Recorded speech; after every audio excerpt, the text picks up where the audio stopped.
Si las puertas se te han cerrado, recuerda que siempre hay una puerta abierta para ti.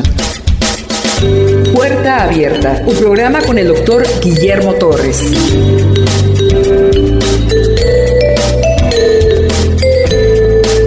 Continuamos con el Evangelio de Marcos, capítulo 10. El domingo pasado vimos todo lo referente al divorcio, capítulo 10 del verso 1 al 12. Cuando Jesús habla del divorcio, geográficamente ha bajado de Galilea y se encuentra en Perea. Y de Perea va a atravesar el río Jordán y va a llegar a Judea. Pero para llegar a Judea y llegar a Jerusalén tienes que pasar necesariamente por una ciudad muy antigua llamada Jericó. Y es ahí donde vamos a empezar nuestra predicación. Después de hablar del divorcio, los discípulos estaban impidiendo que los niños se acercaran a Jesús. Era una tradición muy común que todos los padres querían que los rabinos tocaran a sus hijos, que los rabinos les pusieran las manos. Los apóstoles impedían que los niños se acercaran a él. Él dijo que permitieran a los niños acercarse a él, porque de los que son como niños es el reino de los cielos. ¿Y cómo son los niños? Bueno, el niño tiene inocencia, el niño confía en el adulto.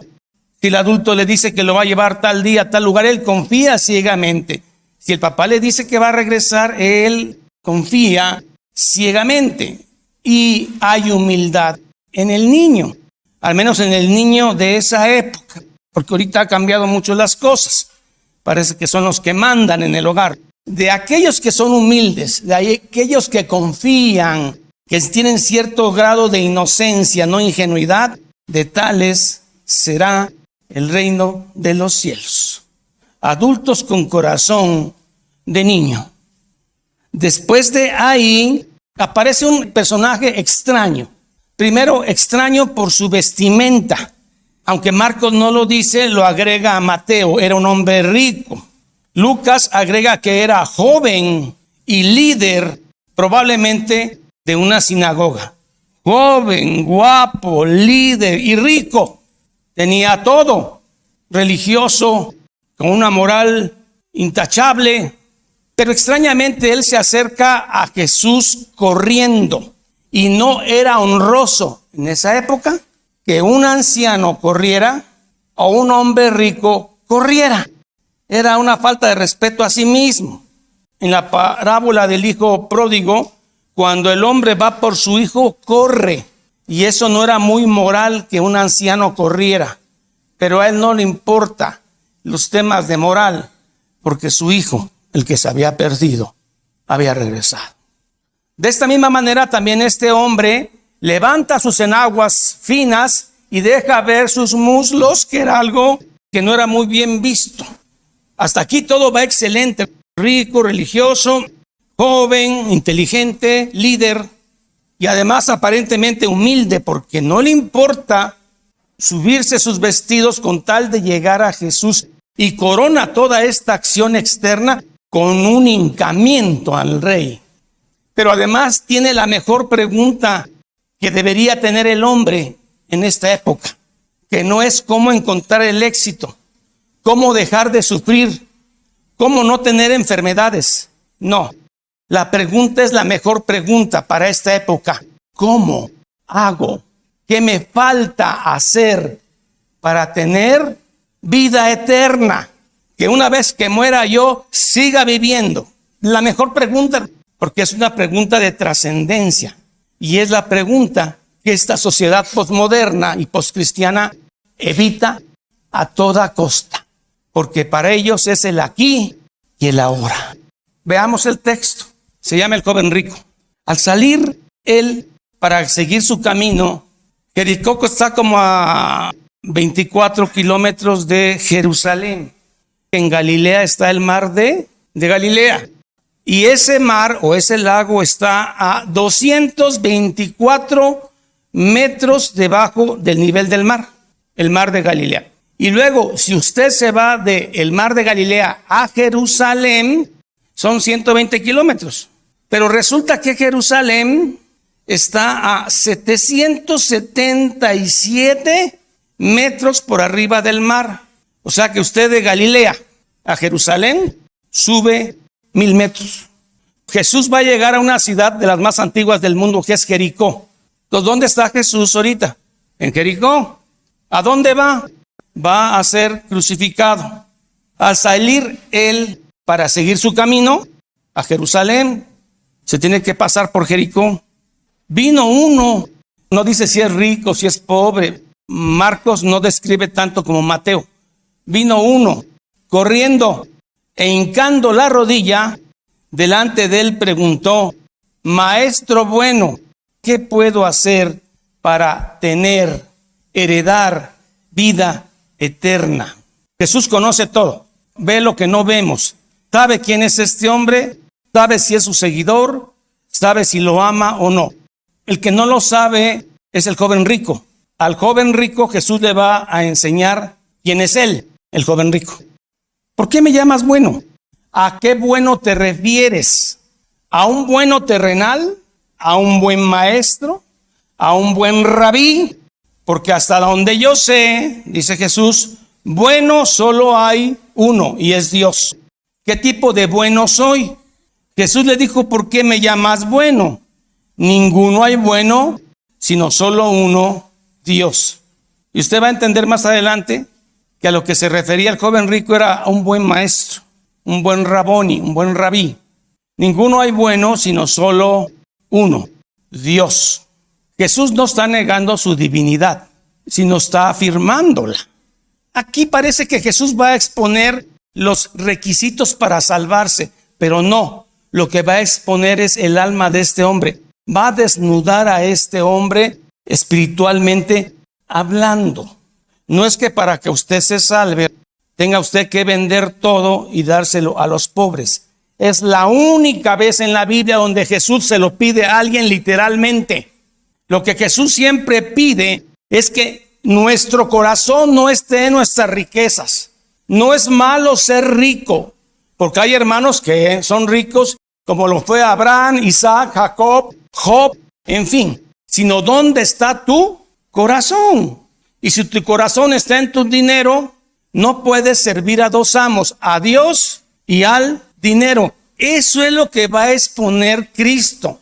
Va a desnudar el alma de este hombre ante sí mismo, y no es que esté dando la fórmula para salvarse. Los mandamientos, ¿sabes? Todavía estamos bajo la ley, porque la gracia entra después de la crucifixión. Los mandamientos, ¿sabes? Y los rabinos decían e interpretaban que uno se salvaba por obras. Los mandamientos, ¿sabes?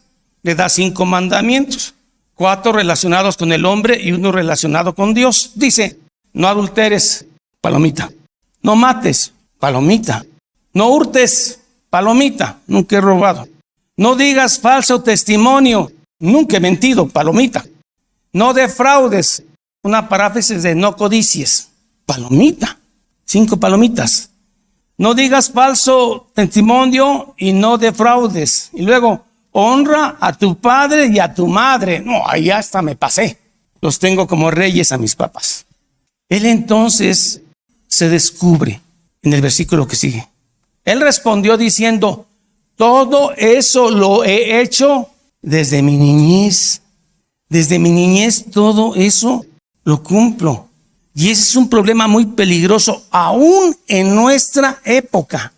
Pensar que por actos externos, como venir a una iglesia, leer una Biblia, algunos actos religiosos, orar, ayunar, piensas que te salvas. Y lo que Cristo está diciendo, que humanamente el hombre no puede salvarse. No estoy diciendo que no ayunen, no estoy diciendo que no oren, ni que lleven una vida pía. Pero le estoy diciendo que si se va a salvar no es por eso, sino por la gracia de Cristo. Este hombre se sentía bueno y catalogó a Jesús a su nivel, maestro bueno. Mandamos al mismo nivel. Yo siento que este hombre llegó a Jesús corriendo porque pensó que Jesús le iba a dar un reconocimiento por lo bueno que era religiosamente. Y si era público, qué mejor. Había una multitud. Pero Jesús, que conoce los corazones, se da cuenta que este hombre no necesita la gracia, porque cree que se salva haciendo obras, que además cree que las ha hecho. Está autoengañado, como mucha gente que asiste a iglesias cristianas en las cuales el pastor, sin decirlo claramente, les dice que es haciendo obras como se van a salvar. Nosotros somos salvos por gracia y debemos de hacer buenas obras, no para salvarnos, sino porque ya somos salvos. El problema es que este hombre se sentía muy bueno, pensaba que era bueno y lo que quería era un reconocimiento. Él entonces respondiendo le dijo: Maestro, todo, pero no solamente los que dijiste, todo, incluye los dos más grandes. ¿Cuáles son? Amor a Dios y al prójimo. Y Cristo le va a demostrar que está mintiendo. Él entonces le dijo: Maestro, todo esto lo he guardado desde mi juventud. Cuando Jesús desnuda el alma de alguien que trata de justificarse por esfuerzo humano, aquel predicador que dice: prediqué 30 años, está haciendo lo del joven rico, que cree que se va a salvar por su gran esfuerzo. No, si ese hombre se salva es pese a su esfuerzo, sino por la gracia de Dios. ¿Por qué es sorprendente esto? Porque cuando tú conoces a un fariseo, a un hombre que piensa que no necesita la gracia, hablo actualmente, te molesta. Pero Jesús no se molestó, lo amó, tuvo misericordia del esfuerzo de este hombre por querer tener vida eterna y no obtenerla. Y no como muchas veces nosotros desdeñamos a los que no son salvos. Pero Jesús no desdeña a alguien que no es salvo. Lo amó, tuvo misericordia. El gran esfuerzo que hace este hombre religioso y no conoce a Dios, lo amó. Y le dijo: nomás te falta una cosa, porque en ese uno va implícito el amor al prójimo. Mucha gente alrededor estaba hambrienta y él le sobraba dinero. No estaba amando al prójimo. Una cosa te falta, te vamos a desnudar. Anda, vende todo lo que tienes y dalo a los pobres, y entonces tendrás tesoro en el cielo. Uno se pregunta: ¿tengo tesoro o no tengo tesoro? No, pues que yo soy pobre. Solamente los ricos pueden tener tesoro porque son los que pueden dar. Nadie está pobre que no pueda dar algo, aunque sea un abrazo, una palabra de consuelo. Eso es tesoro. Pero si no puedes darle un abrazo, ni un beso, ni una caricia a alguien que sufre, eres miserable. Una cosa te falta: anda, vende todo lo que tienes y dalo a los pobres y tendrás tesoro en el cielo. Pero todavía no termina eso. Y ven, sígueme, tomando tu cruz. Aparte de que vendas todo, la invitación es que me sigas, porque hay una cosa que está prometida: el que me sigue va a sufrir. Dejas todo tu dinero, entregas a los pobres y vienes a sufrir conmigo, porque nosotros estamos siguiendo a un crucificado, alguien que se dejó crucificar, y nosotros estamos siguiendo su ejemplo. No estamos siguiendo a César, a Calígula, a Nerón. Estamos siguiendo a un crucificado. Vende todo lo que tienes y ven a sufrir conmigo. Aquí se descubre quién realmente era, afuera de la apariencia externa. Y era un hombre que no amaba a Dios. No amaba a Jesús. Creo que vino por un reconocimiento y un diploma, pero no lo amó. Esa palabra afligida es muy fuerte. Quería dinero acá y allá. Y nadie puede servir a dos amos porque queda mal con uno. Afligido por esta palabra, se fue triste. Hay gente que dice que ha dejado todo por Cristo, pero nunca ha tenido nada. Yo cuando suben a dar el testimonio, todo lo dejé por Cristo antes de seguir. ¿Pero qué tenía? Pues nada. Pero este sí tenía, Ahora imagínatelo a este hombre joven rico, tráetelo al 2023. ¿Cómo podía ser él? Pues un hombre que asista a una iglesia nice, que tenga todo lo propio como para un hombre rico. Sillones cómodos, clima artificial, porque hasta en eso hay clases. Estoy hablando con ironía, no vayan a malinterpretar. Pero además este muchacho joven, bien parecido, fuerte y que según busca de Dios todos los domingos, tiene un yate, tiene un avión. Hablamos de ricos. Es más fácil que un camello entre por el ojo de una aguja que un rico entre al reino de los cielos. Pero cuidado, lo que es imposible para el hombre es posible para Dios. Y va a entrar en este momento a Jericó, y ahí en Jericó se va a salvar uno de los hombres más ricos de Jericó, un chaparrito que se llama Zaqueo. Lo que es imposible por esfuerzo humano, Dios lo puede hacer, cambiar un corazón hasta el de un rico, pero no por esfuerzo humano, sino por gracia de Dios. Pero el afligido tenía mucho que dejar, y aquí se da uno cuenta quién realmente era él atrás de su fachada súper religiosa. ¿Seguimos? Aprovecha Jesús para dar un mensaje a los 12 y la muchedumbre que le sigue. ¿Cuán difícilmente entrarán en el reino de Dios los que tienen riquezas? Los discípulos se asombraron de sus palabras, pero Jesús respondiendo, volvió a decirles: hijos, cuán difícil es entrar en el reino de Dios, no los que tienen riqueza, los que confían en su riqueza. Yo conocí a un hombre rico que su hijo tuvo leucemia. El mismo día del diagnóstico ya estaba el avión para ir a Estados Unidos y ser tratado con lo último. Después de 6 meses el chico regresó sano de leucemia. Y él decía, es lo bueno de confiar en las riquezas. Por eso es difícil que un rico, porque tiene satisfechas sus necesidades terrenales ya. Cuán difícil es entrar en el reino, no los que tienen riquezas, sino los que confían en las riquezas, porque hay hombres verdaderos cristianos ricos. Y ellos saben para qué es la riqueza. Muchas veces para llenar el estómago de necesitados, que no tuvieron la suerte o el destino que ellos. Algunos dicen que el ojo de una aguja era un espacio que quedaba en las murallas de Jerusalén, donde podía pasar un camello o un caballo, pero no hay evidencia de que esa puerta haya existido. Están las puertas de Jerusalén con sus muros, pero había a veces un pequeño espacio donde se podía entrar jinete con un camello o caballo, pero no hay evidencia que ello haya existido. Esto viene de un dicho persa y es literal. ¿Cómo metes un camello por el ojo de una aguja de esas que usa tu abuelita para coser? Es imposible, pero para lo que el hombre es imposible, para Dios es posible. Más fácil es pasar un camello por el ojo de una aguja que entre un rico en el reino de los cielos. ¿Quién pues podrá ser salvo?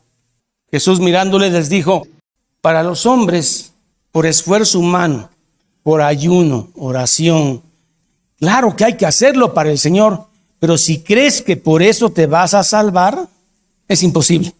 Para los hombres es imposible, mas para Dios, no. Y adelante va a meter a un rico, que es Zaqueo.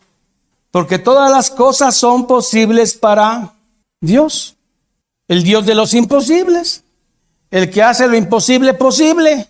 A ese puedes consultar al rato en tu casa. Tú puedes sentar directamente en oración con él. Este no quiso dejar nada, pero nosotros, otra vez el protagonismo, otra vez la proyección, la proclamación. Nosotros dinos que vamos a ganar. Aprovechando, Pedro dice, he aquí nosotros lo hemos dejado todo, ya no me dedico a la pesca y te hemos seguido.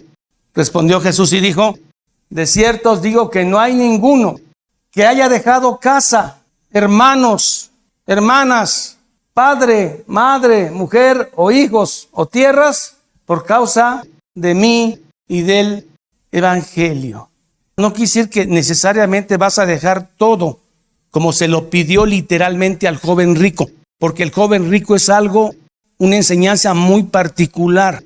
Y Dios no te está diciendo que vendas tu única casita para dársela a los pobres y seguirla, no.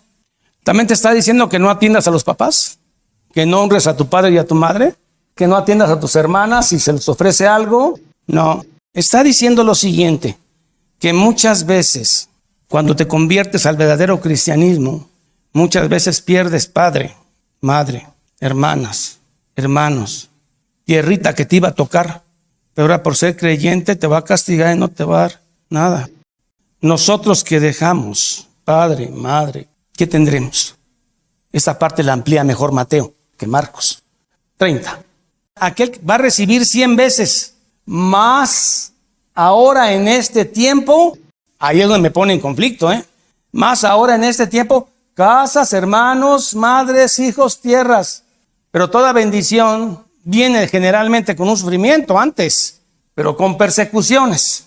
Esto es en la tierra. Y en lo que viene en el siglo venidero, sentado con el Señor. Pero ¿cómo es que recibimos 100 veces más aquí en la tierra? Hay una verdadera familia de Cristo en el mundo. Y cuando llegas a otro país y te encuentras un verdadero hermano, Él se desvive por atenderte. Ganamos casas, terrenos, familia. 100 veces más ahora en este tiempo. Pero digamos que no nos fuera así. Pero en el siglo venidero, lo que llegó pidiendo el joven rico, vida eterna. La pregunta más importante de esta época, la pregunta por la cual el mundo actual lucha por no presentársela. No quieren hablar de la muerte. No quieren hablar de lo que viene después de la muerte. No les interesa. Simplemente dicen, no sé lo que viene y punto. Y no estés con ese tema que venimos a divertirnos. Venimos a pasarla bien. Y estás hablando con que hay más allá. Dios sabe, porque además creo. Son creyentes sin saber en quién crees. Pero nosotros que andamos tras esa, ya la tenemos. Porque Cristo la ganó en la cruz. Vida eterna. 10:31. Pero muchos primeros serán posteros y los posteros primeros. Bueno, este versículo se entiende muy mal. Piensan que es como un cine, ¿no? Una fila larga de gente va al juicio final. Y entonces a Dios le dice, los que están adelante, por favor, creo que llegaron muy temprano, pásense para atrás. Y los que están atrás, los más humildes, pásense al frente. No está hablando de eso. Está hablando que en el reino de Dios todos van a ser tratados igual. ¿Igual en qué sentido? Van a ser tratados de la misma manera, aunque hayan trabajado un año en el Evangelio, o que alguien haya trabajado 50 años en el Evangelio, o el ladrón de la cruz que no trabajó en el Evangelio y fue salvo, y el hombre que entregó 30 años de vida para el Evangelio va a ser tratado igual que el que trabajó una hora. Y en Mateo, si usted busca, viene la parábola de los obreros de la 11ª hora, que están los obreros en la plaza y llega el patrón a contratar a las 6 de la mañana a unos, les ofrece un denario. A las 12 del día hacen falta más, va por otro grupo, trabajaron menos, se les ofrece un denario. Y hay unos que empezaron a trabajar a las 5 de la tarde y terminaron a las 6, trabajaban una hora y se les paga también un denario. A eso se está refiriendo, que van a ser tratados igual. Terminamos el joven rico. Después Jesús anuncia por tercera vez su crucifixión, pero con más detalle. Lo anunció en Marcos 8:31 y a Pedro le dijeron, quítate de mí, Satanás. En 9:31 lo anunció y hoy lo vuelve a anunciar, pero con más detalle. Lo van a escupir y va a sufrir un juicio. Ahora pasamos a Jacobo y Santiago. Lee los 3 evangelios. Estos hombres no entienden. Piensan que el reino de Jesús va a ser físico y terrenal. Y entonces mandan a la mamá. Jacobo y Juan son hermanos, hijos del trueno. Ella es la que empieza el diálogo en Mateo. Y luego lo refuerzan Jacobo y Juan. Ya que venga tu reino y se establezca, yo quisiera que Juanito a tu derecha y Jacobín, que ha sido tan obediente, a tu izquierda. Del 35. Entonces Jacobo y Juan, hijos de Zebedeo, se le acercaron. Mateo agrega que la mamá estaba ahí, la tía Salomé. Maestro, queríamos hacerte una petición, hacia el estilo del mundo. Cuando le llegas al jefe y llevas a una tía que lo conoce en la juventud y la tía intercede por ti. Se le acercaron diciendo, maestro, querríamos que nos hagas un favorcito, lo que pidiéramos. Él les dijo, ¿qué queréis que os haga? Ellos le dijeron, concédenos que en tu gloria, que según lo que dice ya está cercana, nos sentemos el uno a tu derecha y el otro a tu izquierda. Siguen pensando en lo terrenal. 38. Entonces Jesús les dijo, no sabes lo que estás pidiendo. Se trata de una copa, que es tomarte toda, por decir la medicina, junta. Dicen, no sabes, porque ustedes no pueden beber el vaso que yo bebo, o ser bautizados en el bautismo en que yo soy bautizado.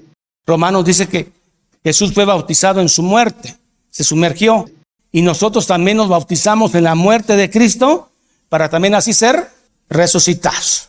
Pero ellos no entendían. Y es fácil decir, sí puedo. Ellos le dijeron, podemos. Jesús se los queda viendo y creo que está viendo la muerte de cada uno de los apóstoles, a excepción de Juan, que no murió de muerte violenta, pero sí fue lastimado y castigado varias veces. Dice, a la verdad, del vaso que yo bebo, beberéis. En Hechos 12:2, el primer apóstol en morir es Jacobo. Herodes Agripa I, nieto de Herodes el Grande. Extrañamente, el que está haciendo la petición con Juan es el primer apóstol en probar esa copa. Después de todo, sí, no solo ellos, todo aquel que ame a Jesús beberá esa copa. No literalmente lo van a matar, sino va a sufrir. Ay, no es mi lugar, yo no vine a sufrir. Yo vine que aquí me levanten la autoestima. Yo vine que aquí me digan cómo echarle ganas, cómo ser feliz. Del vaso que yo bebo beberéis, y con el bautismo con que soy bautizado seréis bautizados. Pero el sentaros, dar esos lugares de izquierda a derecha no es mío, porque Jesús todavía estaba en la carne, sino a aquellos para quienes está preparado. Cuando lo oyeron los 10, miren lo que genera la ambición, el deseo de tener un lugar de preeminencia. Los otros se pusieron rabiosos. Comenzaron a enojarse contra ellos dos. Seguimos. Mas Jesús llamaándoles les dijo, ¿sabéis que los gobernantes de este mundo tienen poder? Pero entre vosotros, el verdadero cristiano no va a estar peleando un lugar protagónico en la iglesia. Pero no será así entre vosotros, sino el que quiera hacerse grande entre vosotros será vuestro servidor. ¿Usted piensa que el más grande en la iglesia es el pastor? Es un error. Claro que el pastor es importante porque él es el que trae la palabra, pero puede haber entre ustedes gente que sea mayor, no aquí, sino en el reino de los cielos. Y usted dice, no me reconocen. Y usted no sabe que ahí, en un trabajo silencioso, desconocido, pero que el Señor ve en humildad, usted es más grande ahí. Es que ahí es diferente que aquí. Nuestro Señor fue humilde, se despojó a sí mismo. Y el de vosotros que quiera ser el primero, será siervo de todos. No te frustra nada, porque el trabajo callado, humilde, es el que hace grande ahí arriba. Ya no te preocupa el reconocimiento, porque el Hijo del Hombre no vino para ser servido, sino para servir y dar su vida por rescate de muchos. Siguió caminando rumbo a Jericó, y ya está cerca de Jerusalén. Ahí vivían los sacerdotes, era la ciudad sacerdotal, pero tenía que subir 24 kilómetros para ir a oficiar y bajar 24 kilómetros. Y es ahí donde se da la parábola del buen samaritano. Jericó, ya cerca de Jerusalén, nada más que esto es un nido de cigüeñas hasta arriba.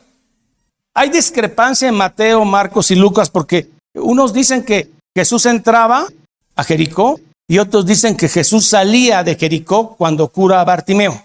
Aquí la cosa se resuelve, hay dos ciudades en Jericó, la antigua y la nueva.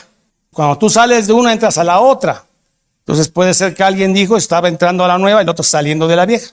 Quitando ese tema técnico, vinieron a Jericó y al salir de Jericó, Mateo dice que al entrar, hay una multitud siguiendo a Jesús, aparte de sus 12.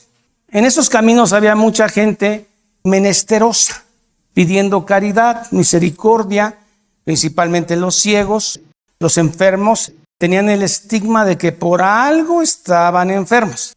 Seguramente un pecado especial contra Dios los hizo que perdieran la vista o que quedaran cojos o leprosos, marginados y hambrientos.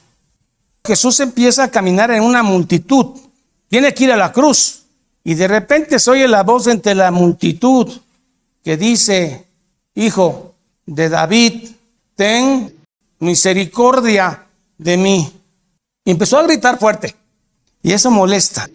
Le cayeron los 12 y dice, ya cállenlo, por favor. Por algo ha de estar enfermo de ceguera, algo ha de haber hecho.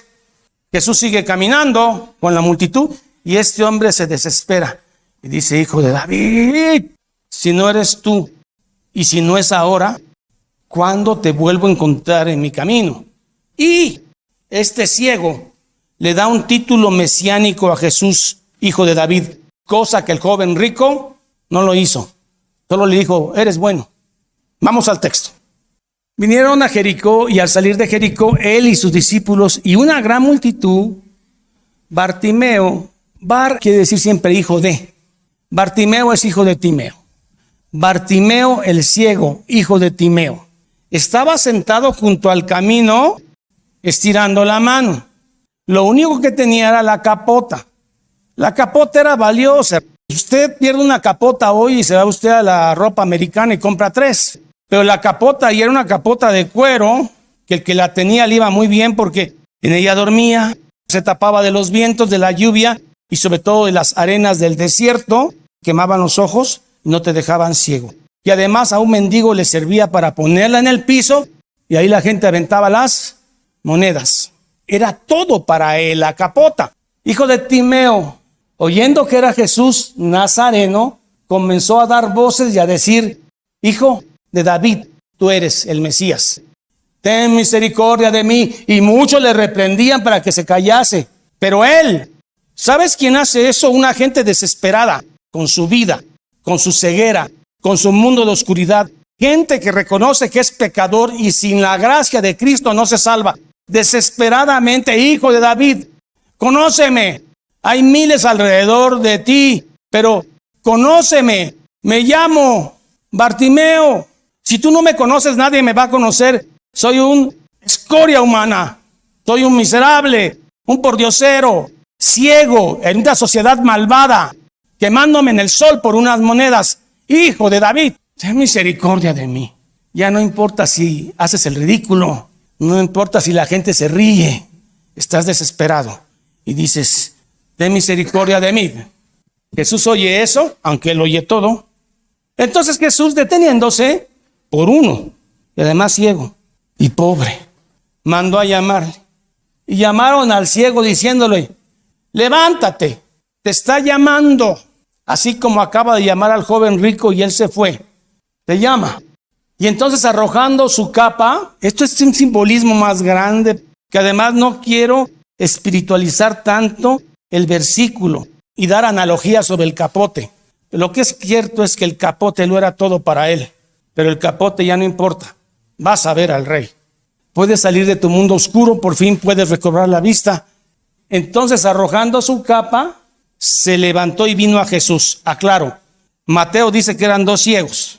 Mateo dice que los 2 recibieron vista, pero arrojando su capa, se levantó y vino a Jesús. ¿Seguimos? Respondiendo, Jesús le dijo: ¿qué quieres que te haga? Maestro, yo antes vi camellos, caballos, vi a mi padre, vi a mi madre. Hoy no veo nada. Vivo en la oscuridad, en el sol, que recobre la vista. Jesús no solamente le abre los ojos físicos, le abre los ojos espirituales y le dice: vete, tu fe te ha salvado. La fe que Jesús le dio. Yo he visto tantos sermones predicados de este hombre. La fe de Bartimeo: tienes que botar la capa, pero no la botes a un lado, bota la capa a los pies de Cristo. La forma de botar el capote está el éxito, es errar. Aquí la verdadera estrella es Jesús, no la fe de Bartimeo, porque finalmente la fe de Bartimeo se la da Jesús. Aquí es la misericordia, la bondad infinita de Cristo, que a un ciego, marginado, Jesús se da el tiempo para atenderlo, como un día me atendió a mí y a ti. Papito tiene tiempo para ti, siempre. Solo háblale. Es que yo siempre le pido navajas Gillette para jugar. No te las va a dar porque te vas a cortar. Pero pide cosas bellas. Vete, tu fe te ha salvado. Y enseguida recobró la vista y seguía a Jesús en el camino. Mateo dice que los 2 ciegos se fueron glorificando a Dios en el camino rumbo a Jericó. Y seguía a Jesús en el camino. Primero, la iglesia no es para líderes ambiciosos ni exitistas, ni gente que haga explotar a las iglesias en número. La iglesia es para que hagas tesoros en el cielo. La iglesia es para que seas el mayor sirviendo a todos. Yo les quiero hacer una pregunta. Después del culto, en la tarde o en la noche, Dios le hablara a usted literal y le hiciera esta pregunta: ¿qué quieres que haga por ti? ¿Qué le pedirías? Si usted le dice: Señor, yo quiero que mi hijo sane de esa enfermedad, es correcto. No está usted pecando. Señor, mira mi matrimonio. ten misericordia de mí. Usted haría lo correcto. Mis hijos, mira cómo están. Quiero que te conozcan y que te amen. Usted no estaría pecando, estaría haciendo lo correcto. ¿Qué tal si usted en esa pregunta dijera, Señor, quiero un corazón como el tuyo? Enséñame a ser humilde. Enséñame a tener y no tener. Enséñame a no demandar tanto, sino amar. Quiero decirte, Señor, dame un corazón humilde como el tuyo. Enséñame a sufrir como tú sufriste. Enséñame a esperar la corona que está prometida. Señor, dame de ti. Bueno, dicho de otra manera, quiero ser como tú. Está bien lo que pides y es justo, pero si pides tener corazón como el de Él, estás mejor. Pedir lo anterior es bueno, pero pedir esto es mejor. Porque siempre estoy pidiendo y exigiendo en mi interior. ¿Por qué no me enseñas a conformarme y tener ese corazón tuyo? Dame de ti, Señor. Quiero ser como tú. ¿Qué quieres que te dé? Y ahí te vas a dar cuenta que habrá jóvenes ricos que van a decir, dame más dinero, dame más poder y cosas que se piden en las iglesias, pero pocos piden un corazón como el de Él. Enséñame a llevar tu cruz. Entras a Jericó, la gente se burló y vas con el rostro firme a la cruz. Y aún en la cruz dice, perdónalos porque no saben lo que hacen. ¿Y cómo es que te fijas con menesterosos como yo? Con gente que ya no había posibilidad y los eliges. Dame un corazón que se parezca al tuyo. Que el Señor nos dé gracia y nos ayude a ser más como Él cada día. Padre, en el nombre de Jesús, Señor y Dios mío, ten misericordia de nosotros, hijo de David. Danos un corazón como el tuyo, humilde, perdonador. Danos esa mirada con la que veías a los menesterosos y aún al joven rico lo amaste. Danos de ese corazón, Señor, esperando la gloria eterna. Ayúdanos a parecernos más a ti. Oramos siempre en el nombre del Padre, del Hijo y del Espíritu Santo. Amén. Vamos a despedirnos con las bendiciones ya conocidas, Números y Corintios. Jehová te bendiga y te guarde. Jehová haga resplandecer su rostro sobre ti y tenga de ti misericordia. Jehová alce sobre ti su rostro y ponga en ti paz. Corintios dice así: la gracia del Señor Jesucristo, el amor de Dios y la comunión del Espíritu Santo sean con todos vosotros. Y el pueblo dice, amén. Jehová es mi pastor, nada me faltará. En lugares de delicados pastos me hará descansar. Junto a aguas de reposo me pastoreará. Confortará mi alma. Me guiará por sendas de justicia por amor de su nombre. Aunque ande en valle de sombra de muerte, no temeré mal alguno, porque tú estarás conmigo. Tu vara y tu cayado me infundirán aliento. Aderezas mesa delante de mí en presencia de mis angustiadores. Unges mi cabeza con aceite, mi copa está rebosando. Ciertamente el bien y la misericordia me seguirán todos los días de mi vida, y en la casa de Jehová moraré por largos días. Salmo 23. Esta es la paz que Dios te da a través de su palabra. Busca un grupo de personas que te ayuden a leer e interpretar la Biblia. Te invitamos a escuchar el programa Puerta Abierta con el Dr. Guillermo Torres, pastor de la iglesia La Familia de Dios. Todos los días por esta estación.